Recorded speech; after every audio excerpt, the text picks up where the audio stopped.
Imagine um manuscrito antigo, envolto em mistério, usado por séculos para sustentar dogmas religiosos. Agora, imagine um professor que mergulha fundo nesse texto, expondo verdades que muitos gostariam de manter enterradas. Hoje, o professor Fábio Sabino nos leva por uma jornada sombria, onde a história se desenrola como um verdadeiro filme de terror teológico. A Carta de Clemente, um documento usado para justificar a ressurreição de Jesus, será desmontada ponto a ponto. Será que esse texto realmente prova o que dizem? Ou estamos diante de mais uma manipulação histórica? Prepare-se para revelações que vão abalar as certezas religiosas de muita gente. Bora pro vídeo! Olá a todos vocês! Bom, gente, vim fazer um vídeo a respeito sobre a Carta de Clemente, que é um curso de patrística, o qual estou trabalhando com os meus alunos de quinta-feira. Quinta-feira passada teve início a aula, tá? Eu estou colocando apenas partes aí no canal do YouTube. O que acontece? Eu, professor Fábio, eu não lidei ainda com os capítulos do trabalho da obra de Clemente. Então, ainda estou na parte introdutória e meus vídeos são editados e coloco algumas coisas referente à parte introdutória. Então, não estou ainda lidando com os capítulos. Mas existem algumas pessoas desinformadas, alteram algum conteúdo daquilo qual eu disse. E eu falei uma questão sobre a ressurreição. Veremos, né, dentro do estudo, se Clemente faz menção de ressurreição, de divindade de Jesus, essas questões. Então, é uma questão ainda do futuro, porque ainda estou estudando. Mas, como eu atendo as vontades dos meus alunos, tá? Aí falaram, professor, mais o capítulo 24, está lá escrito que Clemente fala da ressurreição de Jesus. A questão, gente, igual eu já explico para os meus alunos, não é questão da citação. Primeiro é de que forma isso foi citado. É isso que deve ser estudado. Igual eu falo para as pessoas. Não adianta citar versículos para mim se não souber explicá-los. É o que a maioria das pessoas fazem. Citam, mas não explicam. Se a pessoa tem tempo para citar algo, deve ter tempo para explicar aquilo. Não adianta falar, está escrito aqui em Clemente, está escrito em Policarpo, está escrito em Nato, a ressurreição de Jesus. Tá, mas explica o porquê está citado ali. Qual a razão? Qual momento? Qual fonte? De onde foi extraído? É isso que quero que as pessoas, que os meus alunos façam. Eu ensino os meus alunos para isso. Não é para ser um repetidor de versículo, como existem muitos por aí. Citar o capítulo da obra de Clemente não surte nenhum efeito se não explicar. Lógico, eu sou um professor e eu faço a diferença por causa disso. Eu vou compartilhar com os senhores um esboço, do qual eu vou explicar essa questão, que muitos citam o versículo, mas não explicam. Então tem que citar e explicar, tá? Tem que gastar tempo. Se tem tempo para fazer tantas outras coisas, então tem que ter tempo para explicar também. Vou compartilhar meu esboço aqui com vocês, tá? Eu vou colocar da seguinte forma, senhores. A ressurreição de Jesus existiu? Vamos lá. Preste bem atenção. A pergunta, vamos à introdução. A carta de Clemente, não é minha opinião, isso é de Clemente, tá? A carta de Clemente à igreja de Corinto é uma resposta a situações que alguns membros da igreja de Corinto se levantaram e despuseram alguns de seus anciãos. O que acontece? Vou explicar aqui. A carta toda de Clemente vai lidar com o quê? Foram pessoas expulsas, os obreiros expulsos, os presbíteros e tal. Por qual razão? Aí Clemente faz a sua carta explicando por que as pessoas estão expulsando, por que saíram, que tem que voltar, a história toda. Isso é o resumo da carta toda. Bom, isso aqui é apenas a parte do que diz a carta.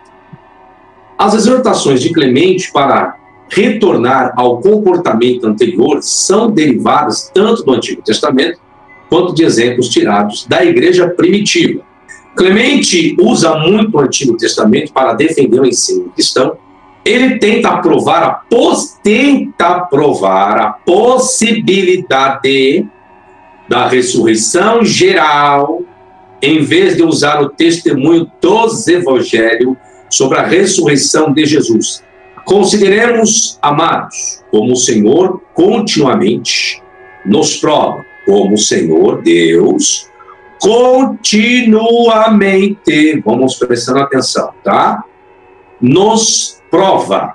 Então, continuamente, Deus nos prova que haverá uma futura ressurreição. Preste bem atenção. Uma futura ressurreição, da qual ele fez as primícias, ao ressuscitar o Senhor Jesus Cristo dentre os mortos. Beleza, ok. Qual foi a fonte de Clemente? Eu coloco aí, senhores. Sua fonte foi Paulo?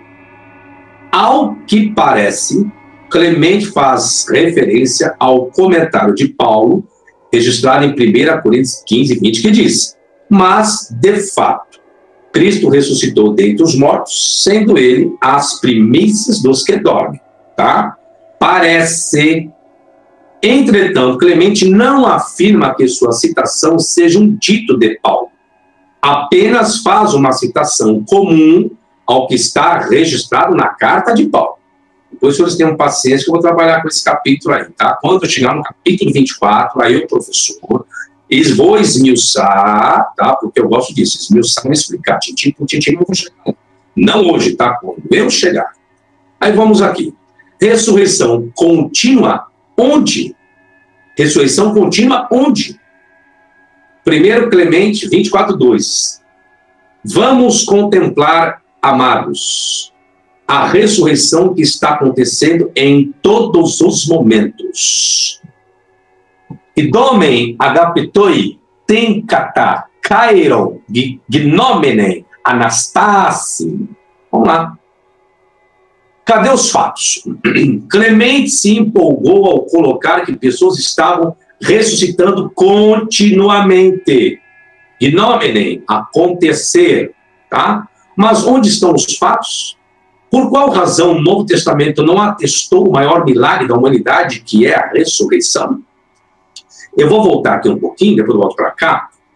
Consideremos, amados, como o Senhor continuamente nos prova, aí coloca o futuro aqui, né? Que haverá uma futura ressurreição, Porém, ele vai inverter isso. É isso que eu vou explicar. No versículo 1 ele coloca que essa contínua, consideremos, amados, como o Senhor continuamente nos prova, aí tem que pegar continuamente nos prova, de que forma? Que haverá uma futura ressurreição. Então haverá uma futura ressurreição, da qual ele fez o primeiro, ou da qual testou o primeiro. Quem foi a primícia? Quem foi o primeiro? Jesus. Vamos lá. Ao ressuscitar o Senhor Jesus Cristo dos mortos. Ele coloca que haverá uma ressurreição futura. Olha a inversão que ele fará agora. É isso que eu quero explicar. Aí ele faz uma inversão. Quando chega no versículo 2, ele vai dizer o seguinte: vamos contemplar, amados, a ressurreição que está acontecendo em todos os momentos. Estão vendo agora a diferença? Ele diz que é algo futuro, mas no versículo 2 agora ele coloca que não. Não é mais. Vamos contemplar. Kairon, o momento que vai colocar agora. Tá? Vamos contemplar, amados, idomen, contemplar ou ver, tá? Idomen. Vamos contemplar, amados, a ressurreição que está acontecendo. Esse detalhe que eu quero pegar. Ó. Em todos os momentos. Que o momento aí, o tempo é Kairon, tá? Só para explicar, para não dizer que eu estou dizendo coisa com qual eu não estou dizendo. Clemente se empolgou ao colocar que pessoas estavam ressuscitando continuamente. Que é o verbo gnomene. Esse verbo é o quê? Deixa eu pegar minha fonte aqui. Vamos lá. Deixa eu colocar que pessoas pensam quando descrevam. O que é gnomene? É um verbo no particípio presente médio acusativo feminino singular de gnomai. Tá? Então, particípio presente médio acusativo. Vamos voltar aqui.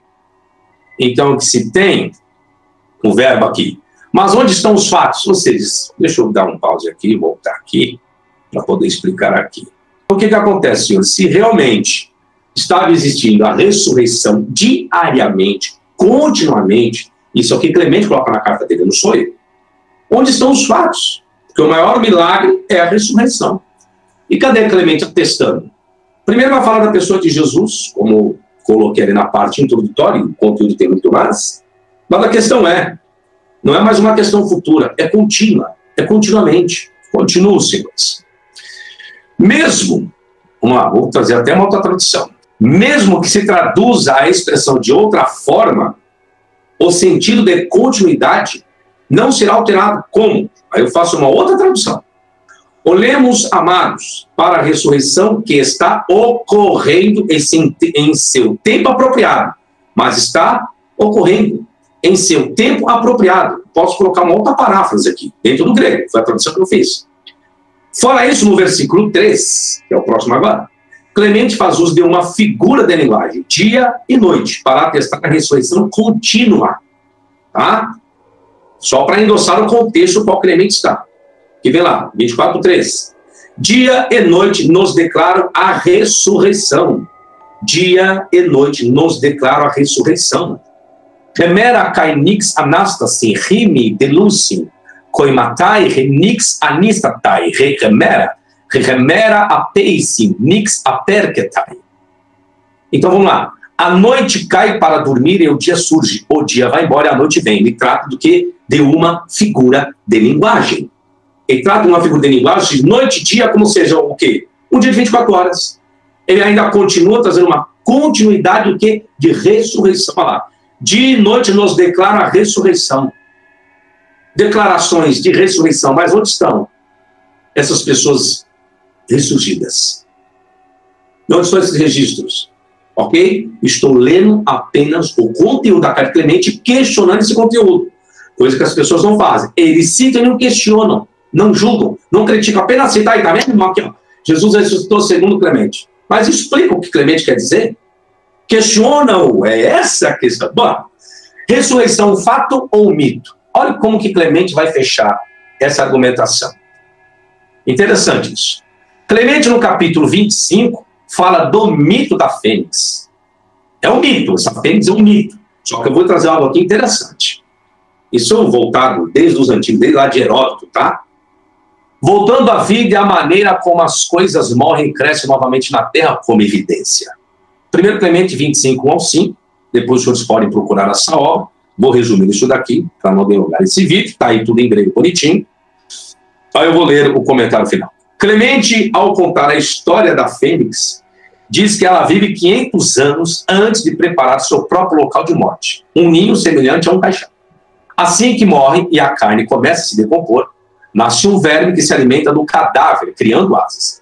A criatura carrega o ninho com os ossos da fênix e voa para Heliópolis, no Egito, onde os sacerdotes do Templo do Sol podem inspecioná-la.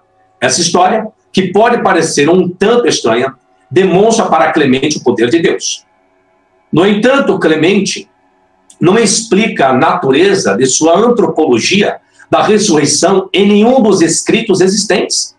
Assim, parece que a primeira geração de autores pós-Novo Testamento se sentiram livres para recorrer às imagens pagãs para transmitir o conceito de ressurreição.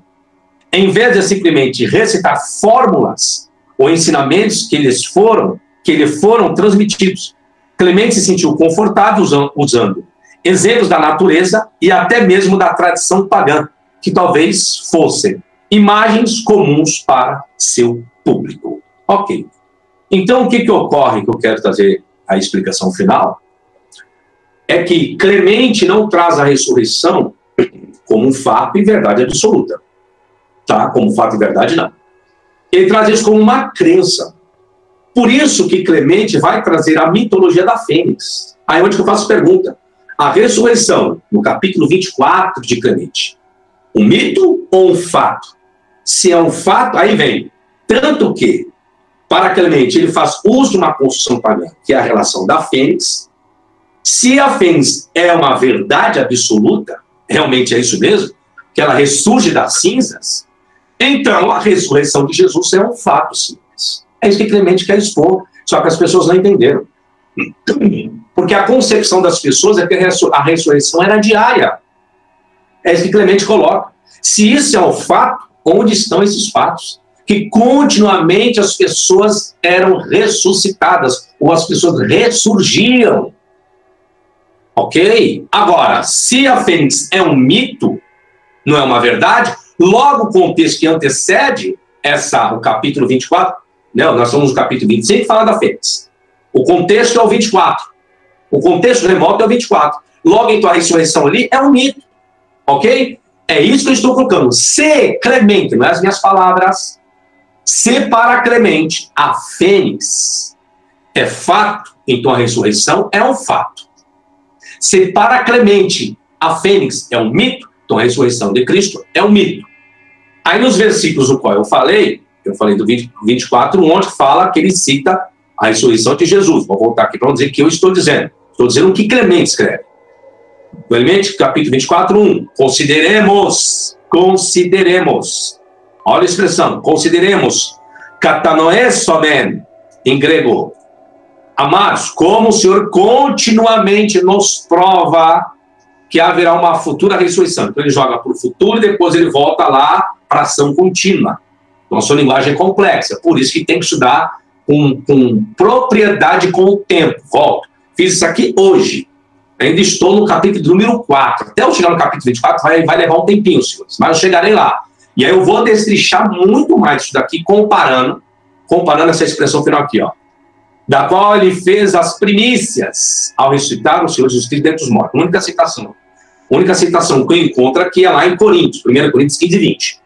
Aí o professor continuar no capítulo 24, eu vou pegar esse capítulo 15, vou destrichar e vamos ver essa questão da ressurreição, ok? Aí eu farei o professor, mas estou colocando aqui a questão da visão de Clemente. Aí quando chega no capítulo 24, 2, ele diz, vamos contemplar, amados, a ressurreição que está acontecendo em todos os momentos. Por isso que eu coloquei a pergunta, onde estão esses fatos? Cadê essa ressurreição contínua? E que se tiver uma ressurreição corporal, é isso também que tem que entender. Clemente fala da ressurreição de Jesus em que sentido? No sentido corporal, realmente de corpo, a ressurreição corporal, ou uma ressurreição espiritual, vamos dizer assim? Essa é a questão. Porque se for corporal, aí, onde está para Clemente essas pessoas que estavam ressuscitando corporalmente? E ele não explica isso, Clemente. Então, professor, então parece que então a ressurreição de Jesus pode ser em outro sentido? Pode. Aí ele vai falar da fênix. Aí, se a pessoa tiver a fênix como uma verdade absoluta, que ela pode viver 500 anos, morrer e vivendo sempre ressurgindo da cinza, ou seja, então a fênix ela é eterna. Se tiver a fênix, não como um mito, mas com uma verdade absoluta. Estou entendendo isso é o contexto. Aí eu pergunto, Jesus Cristo ressuscitou, verdade ou mito? Para quem quiser saber, só se ele, meu aluno, lembra que eu falei?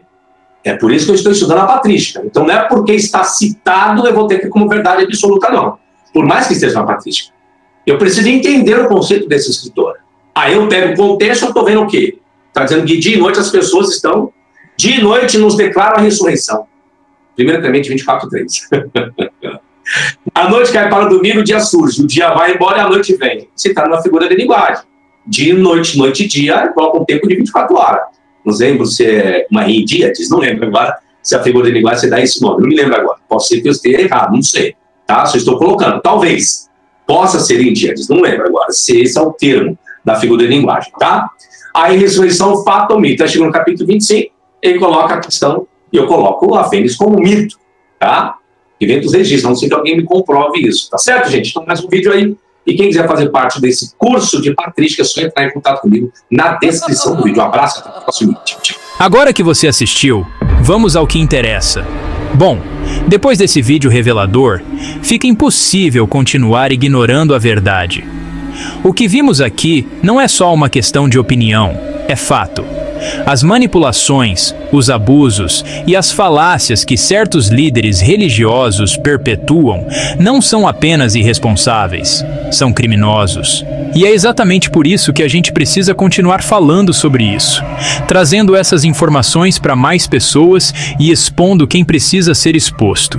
Se você chegou até aqui, já percebeu que não dá para ficar calado diante dessa realidade. Agora é com você.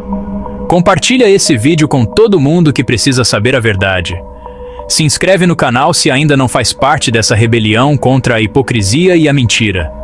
Deixa o like para mostrar para o algoritmo que esse conteúdo precisa alcançar mais gente. E comenta aqui embaixo o que você achou, porque essa troca é fundamental para fortalecer a discussão. Obrigado por acompanhar até o fim. A luta pela razão continua e a gente se vê no próximo vídeo.